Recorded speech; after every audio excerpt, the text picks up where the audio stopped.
Ring master Mithun Reddy. ఈ మిథున్ రెడ్డి మొత్తం చేసిండి. ఇప్పుడు రాజమండ్రి సెంట్రల్ జైలుకు 1వ తారీఖు వరకు రిమాండ్ విధించారు. లిక్కర్ సిండికేట్ను నడిపింది ఆయనే. దందాలో కర్త కర్మ క్రియ ఎంపీనే. విచారణకు ఏమాత్రం సహకరించలేదు. పైగా తప్పుదారి పట్టించే యత్నం చేశారు. ఎంపీ కనుసన్నల్లోనే షెల్ కంపెనీల ఏర్పాటు, నగదు మళ్లింపు ఆయన ఆధ్వర్యంలోనే.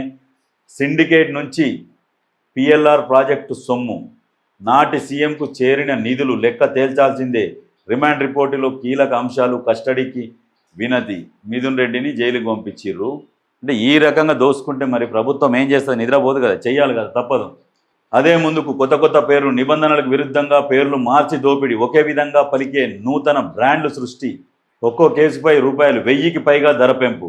హెవార్డ్స్ క్లాసిక్ విస్కీ బదులు హెవార్డ్స్ ఫైన్ విస్కీ. హనీబీ గోల్డ్ బ్రాండ్కి బంధులు ప్రత్యామ్నాయంగా హనీబీ బ్రాందీ సృష్టి. బ్యాక్ పేపర్ ప్రీమియం విస్కీ స్థానంలో back paper gold reserve whisky. Automatic విధానం తొలగించి మాన్యువల్ విధానంలో ఆర్డర్లు. మద్యం ప్రియుల నుంచి భారీ ధరలు వసూలు. ఆ మొత్తం కంపెనీలకు అప్పగింత అనక వాటి నుంచి కమిషన్ రూపంలో లాగిన వైనం. మద్యం స్కామ్ ఛార్జ్షీట్లో కీలక అంశాలు. అయితే హెవార్డ్స్ క్లాసిక్ విస్కీకి బదులు హెవార్డ్స్ ఫైన్ విస్కీ. హనీబీ గోల్డ్ బ్రాండ్కి మందు హనీబీ బ్రాండ్ సృష్టి. అంటే పేర్లు అవే ఉంటాయి, కొద్ది స్వల్ప మార్పులు. అంటే వీళ్ళ కంపెనీ కొత్తవి క్రియేట్ చేసి స్వల్ప మార్పు చేసి నచ్చిన రేట్లు పెట్టి అమ్మడం, వాళ్ళ దగ్గర నుంచి కమిషన్లు దండుకోవడం. ఇది రాజకీయం. అధికారంలో ఉన్నాం కదా, ఏం చేసినా నడుస్తుంది అనే ఒక అహంకారంతో, అటువంటి ధోరణితోని పరిపాలిస్తే రాష్ట్రం ఏమైంది? అప్పుల పాలైపోయింది. ఆంధ్రప్రదేశ్ అప్పుల పాలైపోయింది, ఇక్కడ తెలంగాణ అప్పుల పాలైపోయింది. పెద్ద జరిగిన తప్పేందంటే 2 రాష్ట్రాలు విడిపోయి అప్పుల పాలైనవి తప్పితే పెద్దగా సాధించింది ఏమీ లేదు. మిగతా రాష్ట్రాలతోని కనుక కంపేర్ చేసుకుంటే ఆంధ్రప్రదేశ్ కావచ్చు, ఇటు తెలంగాణ కావచ్చు, విడిపోయి నష్టపోయినాయి. కొన్ని దగ్గర కొన్ని రాష్ట్రాలు విడిపోతే కొన్ని బాగుపడతాయి, కానీ ఇక్కడ విడిపోయి నష్టపోయినాయి.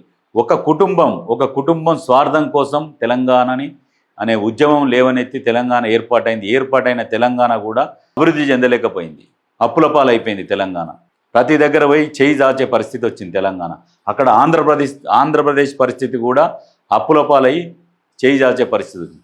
ఇటువంటి క్లిష్ట పరిస్థితులల్లో ఈ రాష్ట్రాలను పరిపాలించాలంటే చాలా అనుభవం, ఓర్పు, అన్ని ప్రతిపక్షాలు నిందలేస్తుంటాయి, మట్టి పోస్తుంటాయి, నానా రకాలు అంటుంటాయి.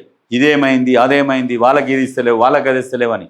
ఇక్కడ అప్పులకు ప్రతి నెల రిజర్వ్ బ్యాంక్ ఆటోమేటిక్ తీసుకొని వెళ్ళిపోతుంది ఎంత మిత్తి ఏంది అనేది. అవి కట్టుకుంటూ రాష్ట్రాలను పరిపాలించాలి అంటే ఎంత కష్టమో ఎంత నరకం అనేది పాలించేటోనికి తెలుస్తుంది. అక్కడ కూర్చున్న ఆ సీట్లో కూర్చున్నోనికి తెలుస్తుంది. అప్పులు చేసి పోయినోనికి ఏముండదు. మళ్ళీ బయట ఉండి మళ్ళీ లొలి పెడతాడు.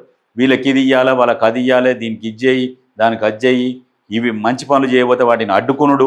మళ్ళీ ఎందుకంటే ఈ ప్రభుత్వానికి ఏదైనా మంచి పేరు వస్తుందేమో అని మంచి పని చేస్తే. అట్లనే సేమ్ ఇప్పుడు అక్కడ వైఎస్ఆర్సీపీ అట్లనే ఉంది, ఇక్కడ బీఆర్ఎస్ పార్టీ కూడా అట్లనే ఉంది. 2 ఇక సేమ్ అన్నదమ్ములు అనుకోరాదు. వాళ్ళు ఇక్కడ ఎలక్షన్లు వచ్చినప్పుడు వాళ్ళు ఖర్చు పెట్టుడు, వాళ్ళకి ఎలక్షన్లు వచ్చినప్పుడు వీళ్ళు ఖర్చు పెట్టుడు. ఈ రకంగా ఒక మ్యూచువల్ అండర్స్టాండింగ్ వీళ్ళది. అంటే దొంగలు ఒకటై ఊర్లు పంచుకున్నట్టు వీళ్ళు రాష్ట్రాలను పంచుకోరు, దోపిడీ చేస్తున్నారు. బాగానే సంపాదించుకోరు. ఇంకా ఎందుకు ఆశ? ఓ 1000-2000 కోట్లు సంపాదించుకుండొచ్చు బీఆర్ఎస్ వాళ్ళు. అట్లా అక్కడికి తృప్తి పడ్డా సరిపోతుండే. ఈయనని మించి బీఆర్ఎస్ సంపాదించుకున్న పోటీపడి సంపాదించుకోరు. Once upon a time Jagan పేరు ఉండే, జగన్ పేరు క్లోజ్ అయిపోయింది. ఇప్పుడు భారతదేశంలోనే అత్యంత సంపన్నుడు కేసీఆర్ కుటుంబమే, సంపన్న కుటుంబం. ఎవరు లేరు, ఎవరిని అడిగినా చెప్తారు. ఆ రకంగా ఒకప్పుడు ఈయన పేరు పలికిండే, ఆయన పేరు కొంచెం వెనుకకు నెట్టి ఫస్ట్ సెకండు ఇట్లా ఉన్నారు అన్నట్టు 2 కుటుంబాలు. వీళ్ళ కుటుంబాల సంపద పెంచుకోవడం కోసము ఈ రకమైన ఆటలాడి తెలంగాణ అనే ఒక స్లోగన్ తెచ్చి మనము ఉద్యోగాలు, నీళ్లు, నిధులు అనే ఒక నాటకం ఆడి రాష్ట్రాన్ని విభజించి 2 రాష్ట్రాలని నాశనం చేసిన చరిత్ర కేసీఆర్ది. బాగుపెట్టిన చరిత్ర కాదు, నాశనం చేసిన చరిత్ర. మిగులు బడ్జెట్ ఉన్న రాష్ట్రాన్ని తీసుకుపోయి అప్పుల కుప్ప, 8.5 లక్షల కోట్ల అప్పుల కుప్పగా మార్చి తెలంగాణ మీద ఇట్లా బరువు పెట్టిండు. కోలుకోలేని దెబ్బ తెలంగాణకు. అది ఎవరైనా మంచిగా కూర్చొని ఆలోచిస్తే వాళ్ళకి అర్థమవుతుంది. తెలంగాణ పరిస్థితి ఏంది ఇప్పుడు, ఎట్లా ఉన్నది, ఆంధ్రప్రదేశ్ పరిస్థితి ఏంది, ఎట్లా ఉన్నది ప్రజెంట్, దాని ఆదాయం ఎంత, ఖర్చు ఎంత, ఇవన్నీ పోల్చుకుంటే పరిపాలించేటోళ్లకు సుక్కలు కనపడతాయి.